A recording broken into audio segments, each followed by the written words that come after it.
Inilah kisah Ummul Amarah yang mempertahankan baginda Nabi Muhammad SAW di medan perang Uhud, yang di mana beliau menerima lebih daripada 12 tikaman. Pada awalnya, kedatangan Ummul Amarah bukanlah untuk menjadi tentera bersama dengan kaum muslimin, tetapi kedatangan beliau adalah untuk merawat tentera kaum muslimin yang sakit dan juga memberi air kepada mereka. Akan tetapi apabila saat menjadi genting, ketika itulah Ummul Amarah mengangkat pedang dan juga mempertahankan Nabi Muhammad SAW dengan seluruh jiwanya. Ummul Amarah menebas setiap musuh yang datang menghampiri Rasulullah SAW.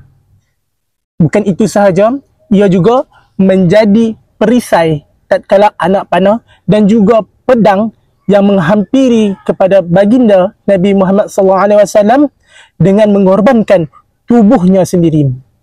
Rasulullah SAW melihat sendiri keberanian Ummul Amarah dan bersabda, "Di mana sahaja aku berpaling, aku melihat Ummul Amarah bertarung di hadapanku."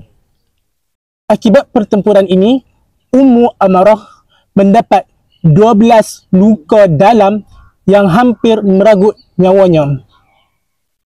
Namun tetapi, Ummul Amarah masih hidup dan turut menyertai setiap peperangan yang lain. Pengajaran dari kisah ini, keberanian bukanlah hanya milik lelaki, tetapi setiap kaum muslim yang ada. Tidak kiralah jantina lelaki ataupun perempuan.